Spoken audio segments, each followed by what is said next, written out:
Good evening, everyone, and welcome to City of South Pasadena Redistricting Public Workshop, the first of a couple of workshops, public workshops, and meetings that are part of the redistricting process. My name is Victor Manalo. I'm with Tripepi Smith, and right now I will turn it over to Lucy to provide her welcoming remarks. Lucy? Thank you, Victor. Hi, everyone. Thank you for joining us this evening. I want to make sure everyone knows that we are recording this session and we'll be posting it on our website. This is a first for South Pasadena. In 2017, the city transitioned to districts, and this will be the first time that it will be going through this redistricting process. So we're all on the same boat here. We're all doing this for the first time in South Pasadena. But it is a great process that we'd like to inform all of you about before we go to council for the first time for our first public hearing, which is scheduled for November 17th. So this workshop is truly to give you an overview of the redistricting process, to kind of introduce some of the concepts such as the communities of interest and some of the state and federal laws around redistricting that we will be accountable for and need to comply with.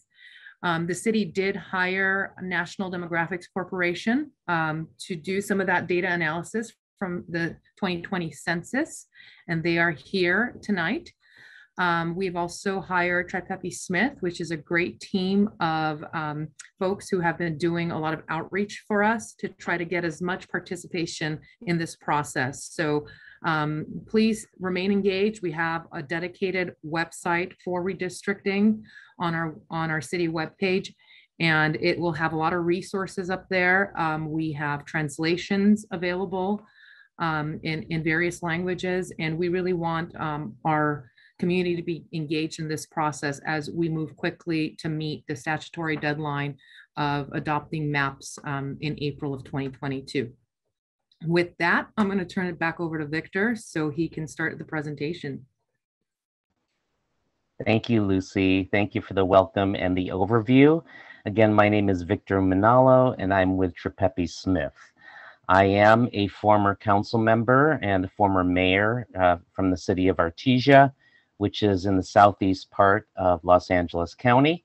And I'm also a retired professor from California State University, Los Angeles, in the School of Social Work. And I'm really happy to be here with all of you to learn more about the redistricting process, and also to give you an opportunity to provide your input to the city regarding the redistricting process. So I'm happy now to introduce to you, and I'll let him introduce himself, Ken, and Ken is with NDC. Ken? Good evening. Thank you, Victor. Ken Chalkins with National Demographics Corporation. I'm happy to be here. I will run through, as Lucy said, some of the parameters and the rules that we have to follow, but you'll find that once you get a hang of following what the rules are, there's a lot of flexibility to draw the maps that you want to draw in your community. So I'm ready to go when you are, Victor. Great, thanks, Ken. And I just have to let everybody know Ken's a little sensitive this week because of the Dodgers. So, take it easy on him tonight in your comments later on. I would hope everybody listening is sensitive. All right. Thanks, Ken. I'm glad you're here with us tonight. Just a few logistics before we start for those of you who are joining us tonight. First of all, this is a webinar format, so you will be muted for the bulk of the presentations this evening.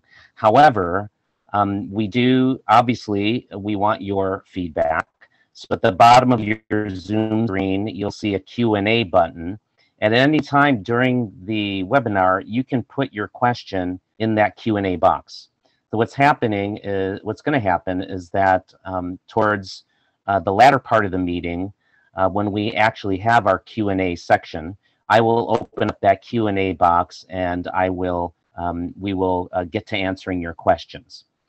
At the same time, later on, after the Q&A, we're going to invite you to give us your input on the communities of interest.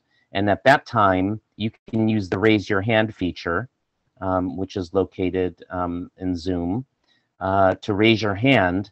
And then at that time, I can actually call on you and unmute you so that you can provide your comments to us directly.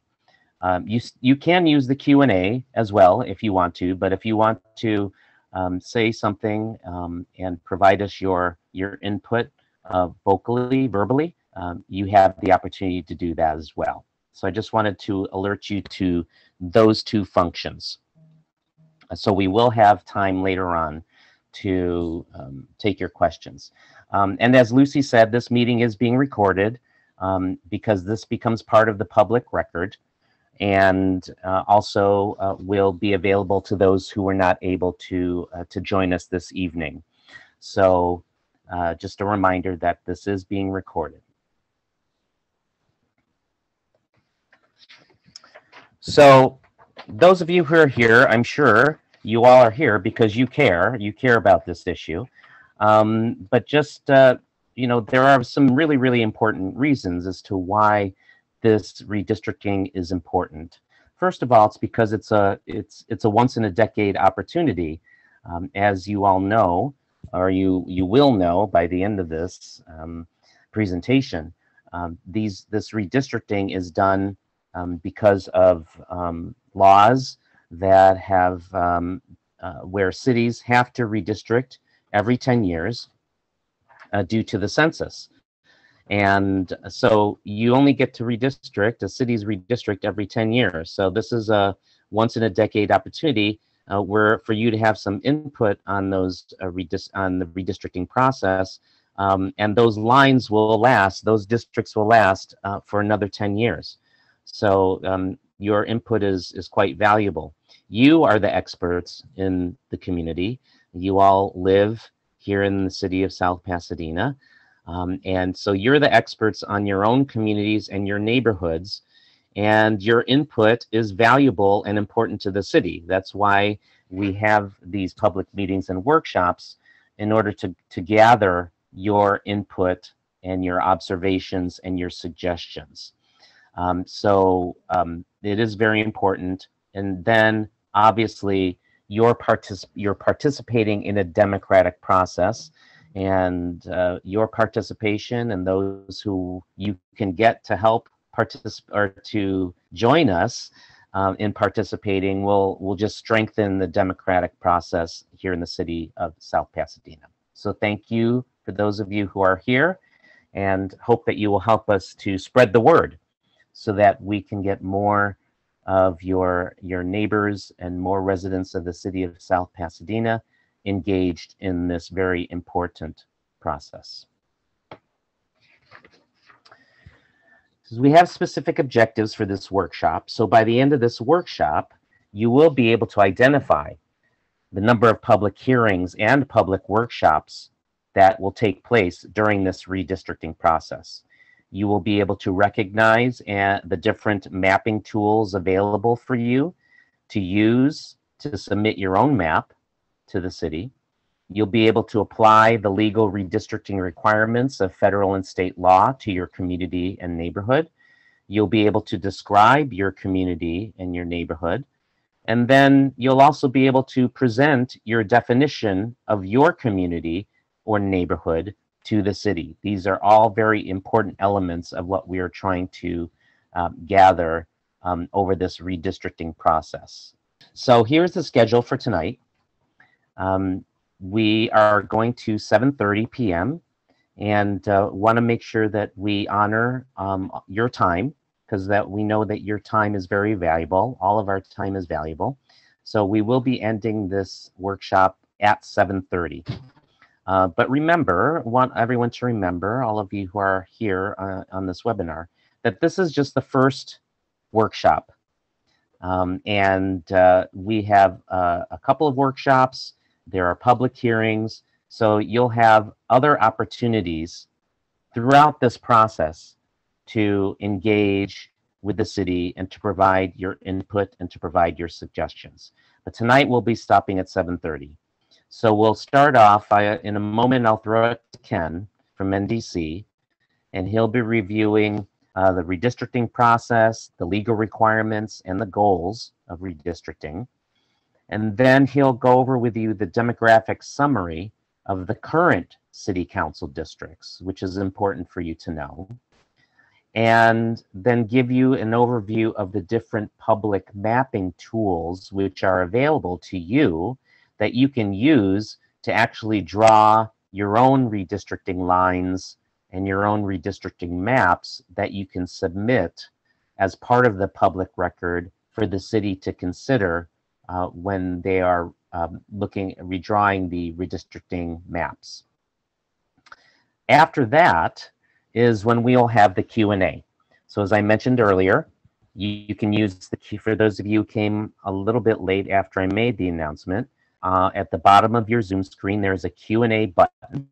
And at any time during this webinar, you can enter your question on the Q&A button. And during the Q&A time, later in the agenda, I will open the Q&A box and I will read out loud the questions so that either Ken or I will be able to answer your question directly. And then we'll have our public, after the Q&A, we'll have a public discussion on communities of interest.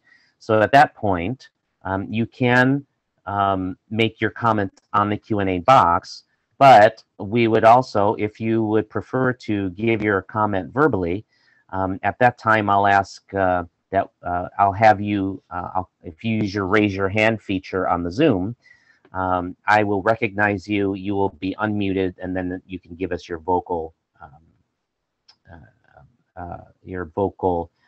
comment at that time, your verbal content, I'm sorry. So, and then after that, we'll go over the next steps and how to stay engaged, because as I mentioned earlier, this is the first step in a process over the next few months to come up with these, to go through the redistricting process, okay? And how to stay engaged through that time, okay? So at this time, I will hand it over to Ken. Great. Well, thank you, Victor. This effort will take some process. And so it's important to note that you have some time to get familiar with not only the process, but the tools and the effort, etc. South Pasadena is not a large city, but it has a lot going on in it. I live close, I know it. And there's a lot of different interests and a lot of stakeholders. And so we're going to start the process tonight. The data from, like everything else these days, the data and the census process was impacted by COVID. Everything was late. This is nationwide, by the way. Everything came in late, got shoved in and compressed late. So we just recently, about a month ago, got all the accurate and data loaded into all of the places it needs to get loaded. And now a lot of the companies are starting to populate the important mapping tools and the mapping, the tools for the cities and jurisdictions around the country to use. So tonight's the first public workshop. You're required to have 4 public hearings. And so November 17th is scheduled to be a public hearing where if you should come and voice your concern about the stuff we're going to talk about tonight, and ask your friends to come and make sure that your voices are heard. January 19th is the next one. The 31st is not a hearing, it's another public workshop like this. You'll have an opportunity to provide feedback on the maps themselves. The deadline for submission of maps is February 19th. So you got a good 4 months, November, December. And by the way, you do not have to map the entire city. You can map just an area. You can map your community. You can send it in on the back of a napkin. There's all sorts of ways you can do it. But the deadline for any submission that comes in officially for us to then draw the final maps will be February 19th. So on March 2nd, look, we try and get a bunch of maps before March 2nd. And if we were to hand the council who's going to make this decision, 12 maps, that really wouldn't help them. The intent here is to take all the feedback, draw a bunch of maps, get more feedback, it's iterative, and then get to the point where we can hand the council maybe 2 or 3 maps that are substantially different or have different emphases, and then they have to pull and tug on those. Actually, in the end, they can take one from column A and one from column B if they want. So between March 2nd and March 16th, we'll have to review the final maps, and they'll have to make a decision on the map that will be used for the elections going forward. So it's you actually, believe it or not, have a lot more time than some of the other jurisdictions who are racing towards a mid-November deadline to get this done. And so it's really good that you're out in front of this and you have time to think about it. Next slide, please. So here is the most important slide, I think, of the deck, is to set the framework, the rules. And they're important because what ends up happening is people will draw maps, and then we have to say, well, you can't really do that because of X. And so I want to get you familiar with what X is. The first is the Federal Voting Rights Act, and that's the federal law on the left, the column on the left.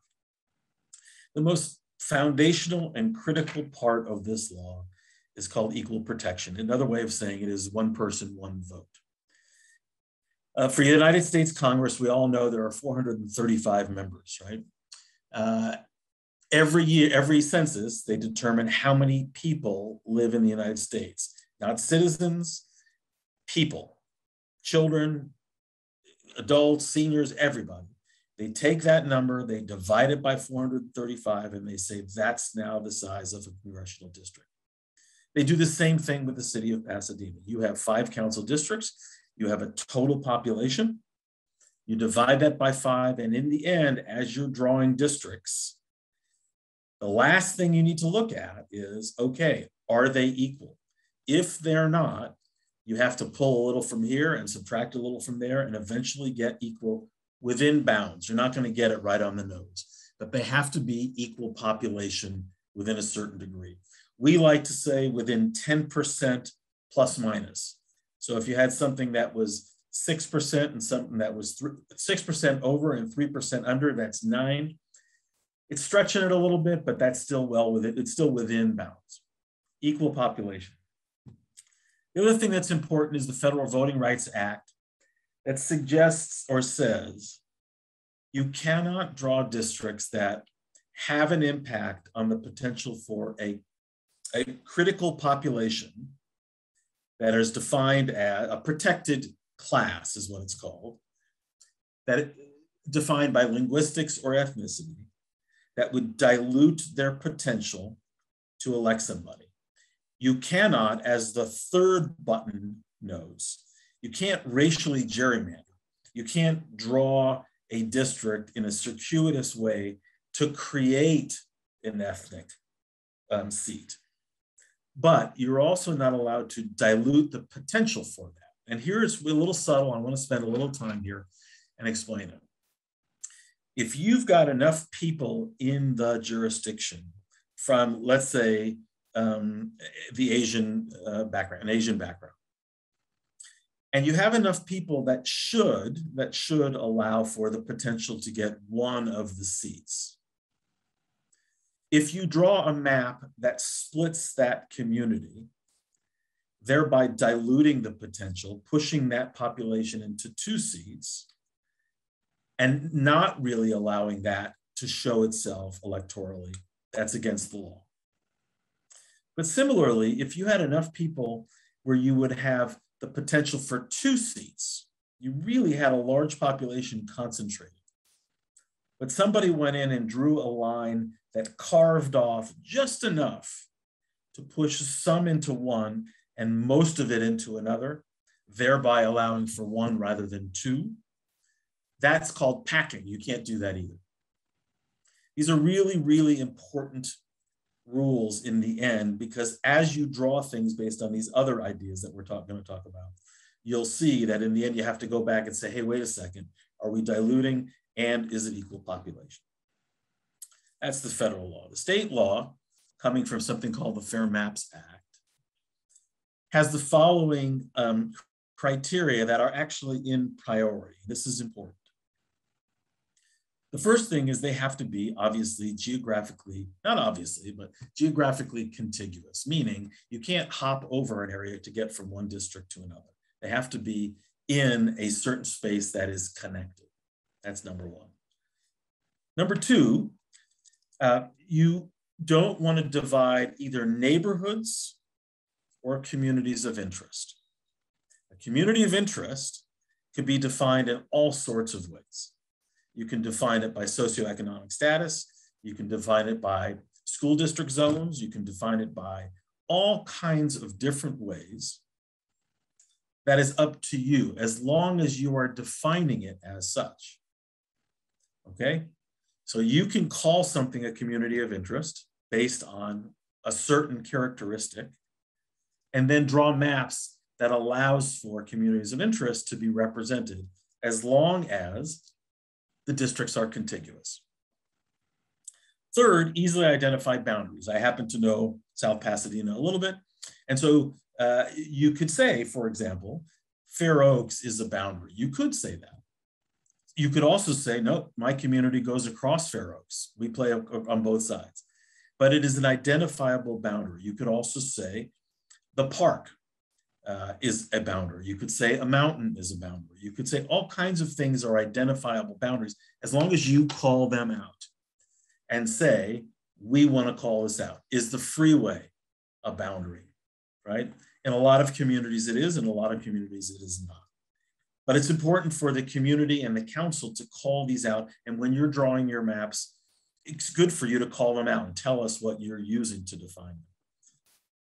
And then finally, compactness is important. And how do you define that? It's as much art as it is science.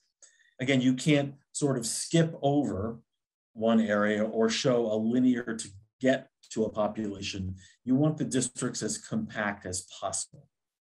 Those four items working in concert with eco-population and the Federal Voting Rights Act are really important. The third area are areas, just we list them because they are traditionally used. You can use them or not.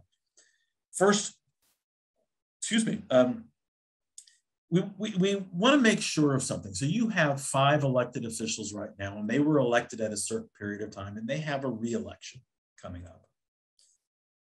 We don't want to draw a map with a line and put them in a cycle that would take them out of the 4 years for which they were elected.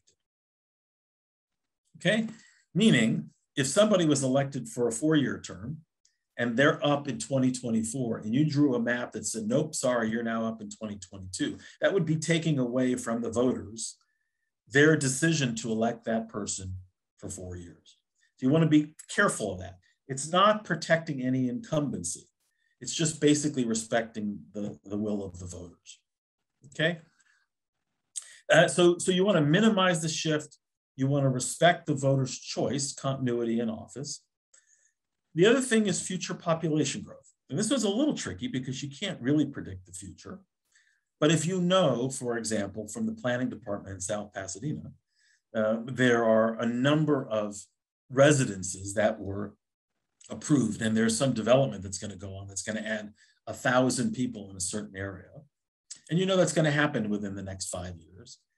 You can underpopulate that district with purpose, knowing that it's going to grow into itself. You have to call that thing out so that people know what you're doing.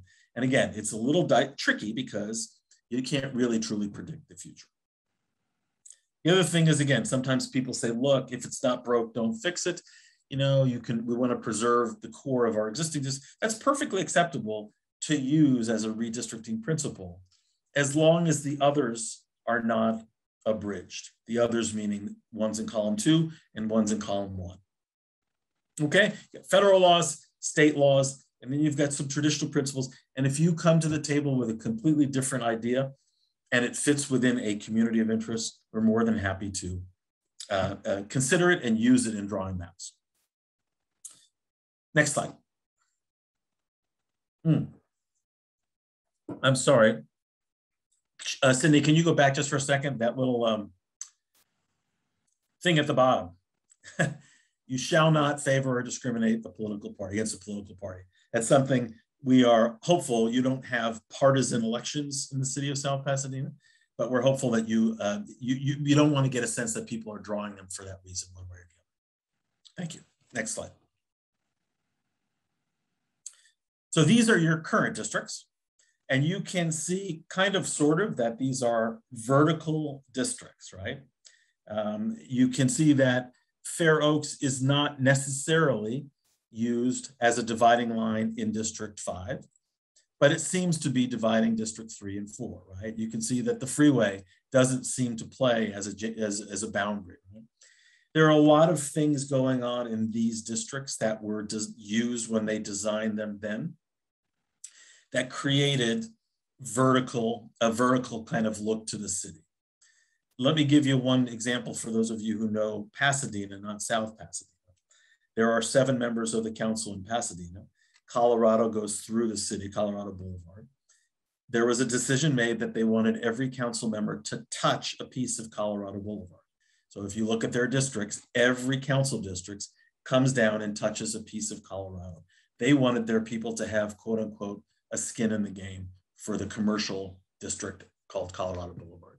So you can use things like that, but these are the current ones in Pasadena, South Pasadena, and you can use them as a guide, or you can erase all the lines and redraw it yourself. The city itself is going to have to decide, the council is going to have to decide which ones they pick based on a certain logic. Next slide. With each of the 2 to 3 maps that are drawn will come a sheet like this that will have demographics, but also as you're drawing, you should be able to see this with the tools that are allowed.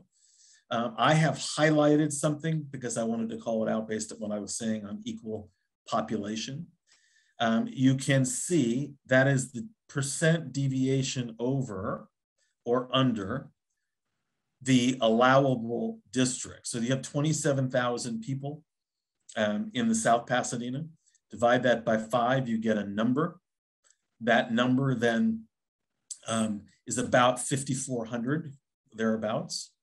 And you can see some districts are over. 1 is over, 3 is over, 4 is over, and then 2 and 5 are under.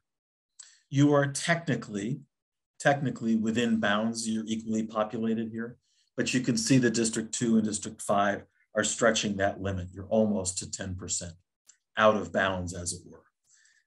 And so it's important to note, if you want to go down and see where certain people are registered. Here's another thing to note, the citizen voting age population.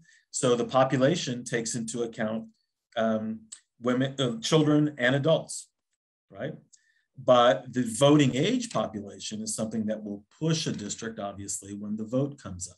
So you can see differential between, let's take District 3 in the Hispanic population. You have a 24% Hispanic population in District 3, but 19% voting age population, right? And then you can go on down the line and look at the voter registration and voter turnout, and you start to see the differences in districts, because sometimes population matters and sometimes it's really, really critical to look at the citizen voting age population. Next slide. So at this point, the phrase I would have you think about is, don't worry about the map, tell us about the territory. And Victor, I think you're going to come help me in on this one, but this is, well, no, let me run through this slide first. We want to know from you, what's the neighborhood? What is the environment? What does it feel like? Don't worry about the maps necessarily. Tell us what feels like it should be in one space. What are the boundaries? Again, natural or unnatural. What are the areas? What are the schools? Where do you shop? Where do you play? I know down in there's a spot around the Trader Joe's in South Pasadena. It's a whole community around that. Is that a neighborhood? Does Mission split it up and down, east and west, north and south? Tell us that kind of stuff. We want to record that, and we want to be able to use that kind of feedback in drawing the maps, or use it yourself in the tools that we have. Okay, next slide. Okay, and then communities of interest, again, beyond neighborhoods that we could all identify. What is your community of interest? Is it geography? Is it a shared socioeconomic? Here's one in South Pasadena, I know. Is it renters versus owners? Is it all kinds of things that you can use to determine what will create the sort of essence of a community? Most people think a community is geography.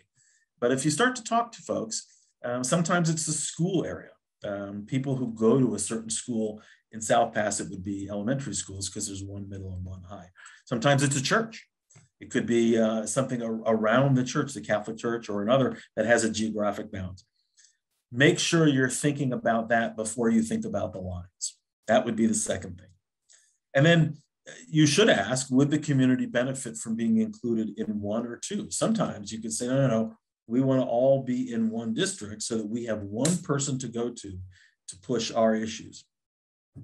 You could flip that around and say, no, we would like to be in two different districts so that we have two people out of five to go to and say we have an interest here. You have to define that and amplify it so that when we draw the maps and give them to the council, they know that the maps are reflecting the various communities of interest. Again, you can't use political parties, incumbency. You can't say we're trying to protect incumbents or candidates. Next slide. So let's look at a couple of tools there. They are both online and or online that you can print out in hard copy. And I wasn't kidding. If you wanted to have a paper copy that you just drew on the back of something or a note or an email that you can give us online, we'll take it. But you do have tools that will allow you to use your skills and draw all the way from a hand drawing to a sophisticated, powerful, data-rich map that you can draw using these tools. Next. So this is the simple map review tool that's online. When it gets loaded for you with all of the data on the website, you will be able to see everything that you need to see. Again, it works like Google Maps if you've used it. You can use it to review and compare net maps. You can't really create them, but you can overlay them, overlay a community of interest with other data. You can see on the right-hand side there are layers. So you can click Show Me School District, show me different types of things within that map once the map is loaded. And you can say, oh my goodness, now I see where certain things are. Now it doesn't make sense at all, or no, it makes perfect sense. So the ArcGIS online tool is a very, very powerful and easy to use tool. Next. The next I think is, the paper kit. This will be online. You can print this out, and this is literally colored by numbers. All of the numbers in those blocks, once you print it out, are population numbers. And so you can either do the add, or you'll see in the next slide, you can use an Excel spreadsheet, which will add it up for you. And you can just color by numbers. You'll be able to look at the city and say, these things make sense and these don't make sense. Use your own colors or your own whatever. The idea here is to use a tool that we can see. And again, you can take a snapshot of it and email it to us, or you can go to City Hall and hand it in. We will consider all of it. The key here is to understand, remember, if we get 35 or 40 maps, we're not going to show them all to the City Council. What we'll try and do is amalgamate it to a point where, wow, there seems to be a theme here that everything in this section needs to be in one. We'll use that. And then we'll try and winnow it down to a couple. The next slide, I think, shows the Excel spreadsheet connection to it. And so if you just simply want to look online, put it with an Excel spreadsheet, say, districts 1, 3, 4, 7, or these little areas belong together, it'll do the math for you, and you can watch to the right. You can watch things add up and see if you're hitting that magic number, the 5,400 magic number mark, to see if you're getting close to a district that is population balanced. That's the word that we use. You can also see it and see how it affects voting age population, various ethnic voting groups, etc. CVAP is Citizen Voting Age Population. That's just an acronym for that. Next slide. And then this Maptitude is, again, is a powerful tool. If you are inclined and you can get online and look at this, you can darn near replicate some of the work that we're going to be doing. This is something for someone who can really get in there, and you get a slice of this and a slice of that, and you want a population balance, so you drag this over and you move that over. There's a lot of tools in this one, but it's available to you online, and you'll see it. You can click on it and use it. You can learn it and then use it. If you have questions about it, feel free to, you can, again, study it. You can send an email. We'll try and have somebody respond from NDC that can try and answer a question if you have questions. They're relatively intuitive maps, map drawing tools. But if you have questions, by all means, let us know. And the next slide. That was a fast whirlwind tour. I'm happy to answer any questions about that or anything else with Victor that you have in relation to redistricting. Any questions? Great, thanks, Ken. Let's see. I don't see any questions in the question and answer box. So I just wanted to, I guess you gave such a great presentation, Ken, that nobody has any questions for you. So that's great. That would be a first. But I think that there was a, are these maps available on the city website, or how do people get access to these maps? They want to start drawing. To the mapping tools. Yeah, to the tools. They will be on the city, they'll be on the city redistricting website. Okay. You'll be able to, and correct me if I'm wrong, but yes, I did send out the URL that was requested. I could put it in the chat box too for everyone else. It is through the city's redistricting website. Okay, great. Thanks, Lucy. Yes. So if you're curious, you can just go to the city of South Pasadena's website, and there's a redistricting tab there, and you can check out all the mapping tools there on the redistricting website. I think the paper tools are available already right now, Lucy, is that right? Yeah, the paper ones are available right now. The online tools, I think, are being loaded, if they're not already, but they'll come soon, and then you'll get all the data that comes with it so that you can get online and draw maps. Okay, great.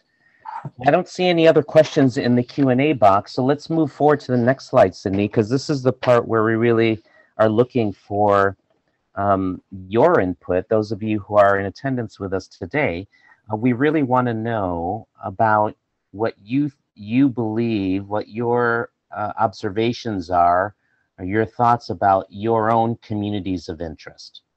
So Victor, if yes. you'll allow me, let me just go back. I just got Sure. a note, and I want to clarify. So apparently the paper map stuff is not there, and there are videos about the mapping tools, about how to use them, which is a good thing right now. I would start with that. We will, NDC will do our best to get everything loaded as soon as possible, but it's good to have this conversation first and then familiarize yourself with the tools before everything gets loaded. Sorry, Great. Victor, please. That's okay. No, that's good for people to know. And again, you have time, right? You have time, as Ken mentioned earlier, you have time in this process. The due dates for the maps is February 19th. So you have a few months to work on this. So once those tools will be available, as Ken said earlier, because of what happened with COVID and the census being, everything's just been, we're kind of waiting to get all of the data populated to where it needs to be. And as soon as those maps are available, you will be able to go in there and tinker around with those maps. But we do want to make sure that by the end of our public workshop tonight, that we give you an opportunity to talk about what you think are your communities of interest, okay? So there are a few questions here on this slide for you to consider. And we'll take your comments and answers to any and or all of these questions. As I mentioned at the outset, we are recording this, and this will become part of the public record. And as Ken mentioned earlier, these are things that they will take into consideration as they are looking at all the maps that come in. So who is a part of your community? Are there, certain of your neighbors that are part of your community that are representative of a specific group of people? Say you share a language or culture or something else that's identifiable in your community or neighborhood. What are some meaningful places that your community recognizes or gathers at? Ken mentioned earlier about Trader Joe's as being a meaningful place, or a park, or a school in the neighborhood. It could be another business similar to Trader Joe's, or another business in the city of South Pasadena. But what are the places that your community recognizes or gathers at? What are some of the common concerns that you share with a group of people in your community of interest or in your neighborhood? Perhaps you are in a neighborhood that is adjacent to a commercial area. So you may have some concerns about the operation, the hours of that are next to your community of interest. You may be concerned because of other reasons. Maybe you're concerned because you want to have easy access to the commercial corridor. So you want to make sure that you have some input to make sure that those corridors are accessible to you. So they could be any of those common concerns. As I mentioned earlier, common cultural characteristics that unite your community, common work-related traits that bring your community together. Or if there are significant things about your physical environment, right? Are there things such as it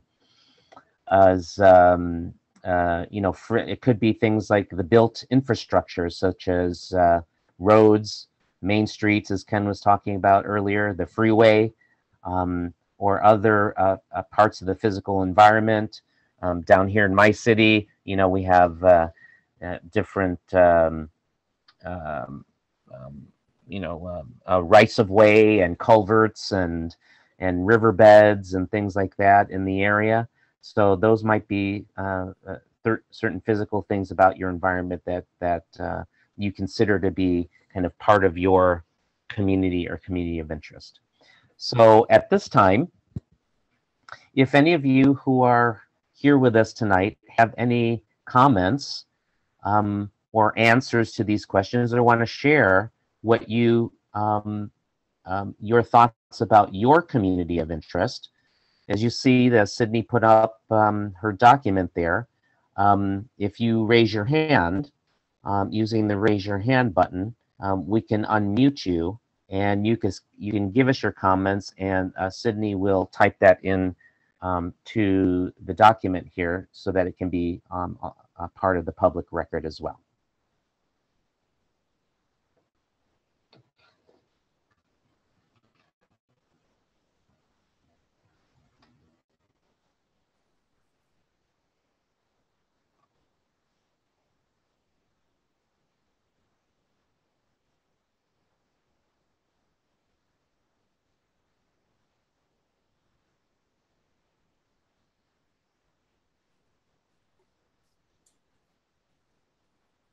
This isn't like South Pasadena. It's not known for its timidity. Yep. Yeah, Lucy said that there was a very engaged community there in South Pasadena. So we're waiting to hear any of your comments about what you believe are your communities of interest. We'd love to get your input. Okay, great. Ben has his hand up. Ben Tanzi. So Ali, could you unmute Ben so that he can give us his comments? Hi, can you hear me? Yes, Ben, thank you so much. Go ahead. Just as a private citizen, I would like to say that I hope that whatever redistricting is undertaken will tend to de-emphasize kinds of,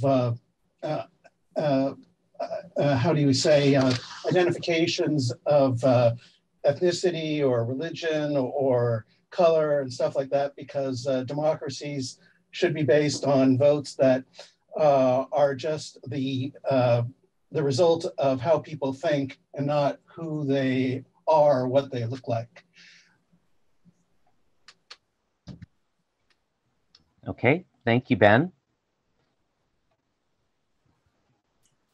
May I ask, Ben, are you at liberty to tell us what area you live in, and do you feel there's a geographic community there?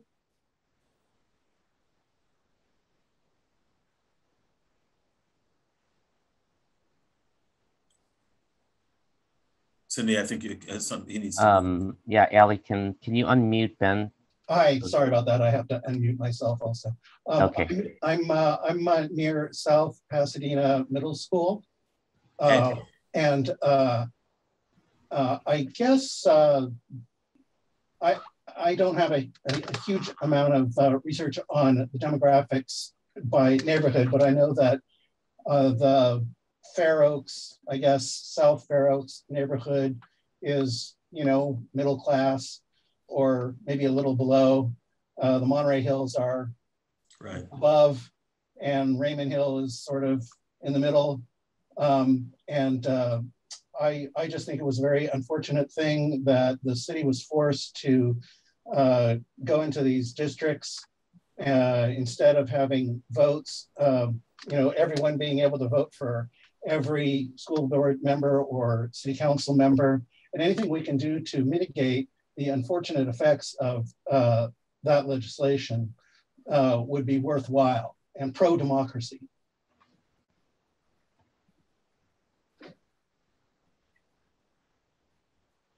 Okay, great. Thank you, Ben. Appreciate your That's input. very helpful.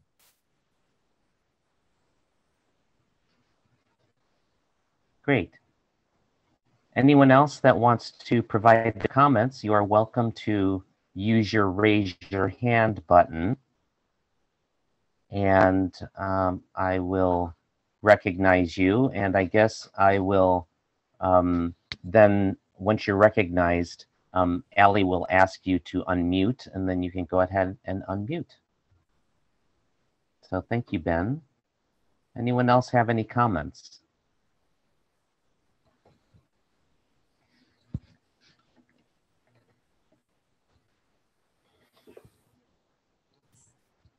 I know in my community, for example, where I live here in Artesia, we're just a couple of streets where the main access to our particular neighborhood is only accessible through two streets, one at either end. Even though we have houses on my particular street that are, you know, most of them are single family homes, and there are quite a bit of renters on my street, people who rent homes. Around the corner, there are much larger homes on much larger lots. Yet I still feel like we're kind of part of the same community because of the kind of geographically, we only have the two streets that kind of keep us all together, and we're surrounding it's basically a nursing home. It's called the Artesia Senior Home, and we're all kind of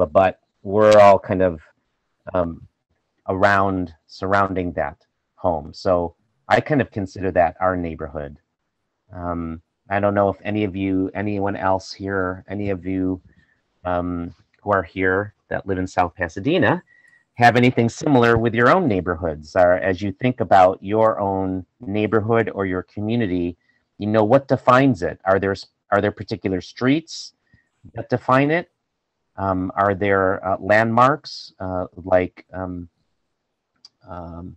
mentioned, schools or parks that define a particular neighborhood? Anyone have anything? You could use raise your hand function, and you can we can get your input onto this onto our list here that Sydney's putting together for us.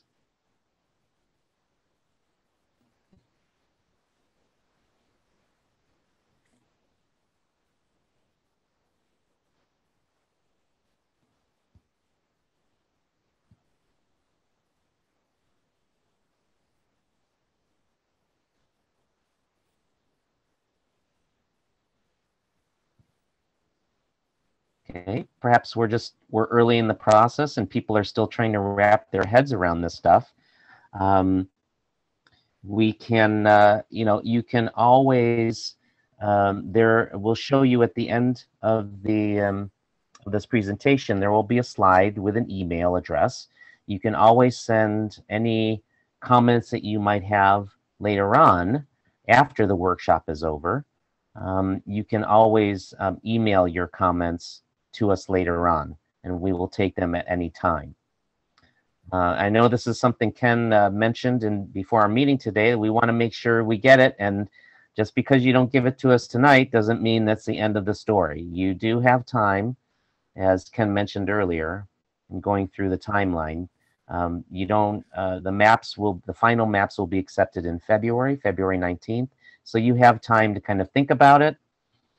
Think about, and maybe now that you've heard this, you will, as you walk your community or drive around your neighborhood or community, you might think about what defines your community, what is part of your community, because as Ken mentioned earlier, that's a piece of the California law that we have to follow as we are as the council is looking at your districts. So we can take your comments at any time after tonight as well. Okay, so anyone have any other thoughts, ideas, comments that you want to make about your communities of interest at this time?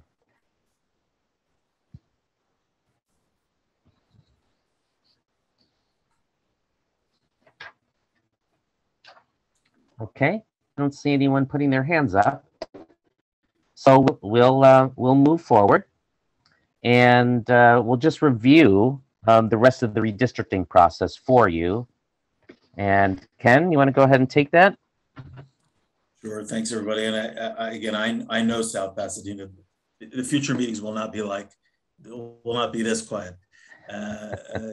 Once they realize, once the larger community sees what's happening here. So you're starting in today.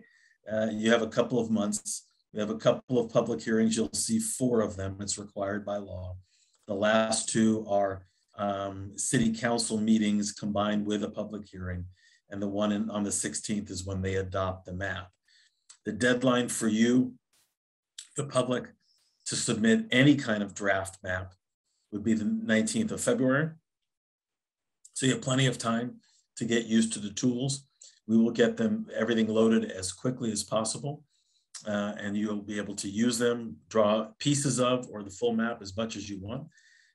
So please join us on November 17th as Victor was saying, think about the stuff that we've been asking and show up on the 17th, and don't be shy, as I know you're not.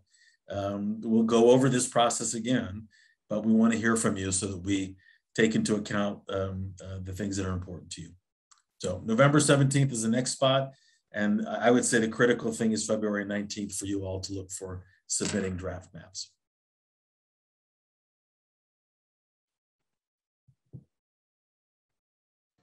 Thank you, Ken. Yes, sure. So make sure you keep that in mind about the February 19th. We've mentioned it a number of times tonight.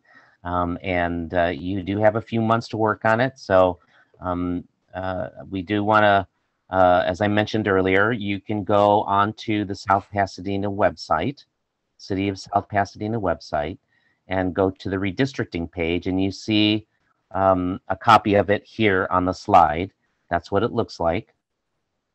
And you can find out, you can see the whole timeline and the schedule, as well as other documents that will help you and help your neighbors and other community members start to read about and understand the redistricting process. So that's all on the website.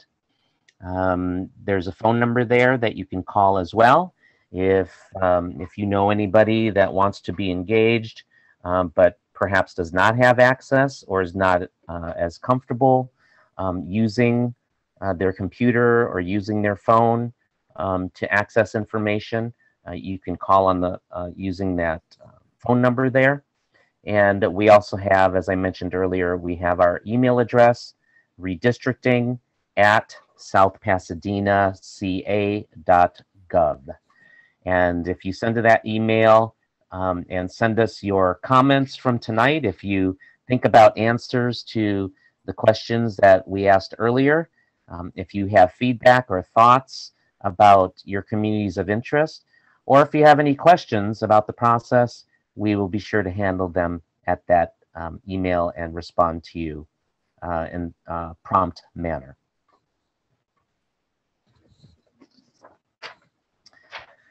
Okay, ladies and gentlemen, I believe that we are finished with our public workshop tonight.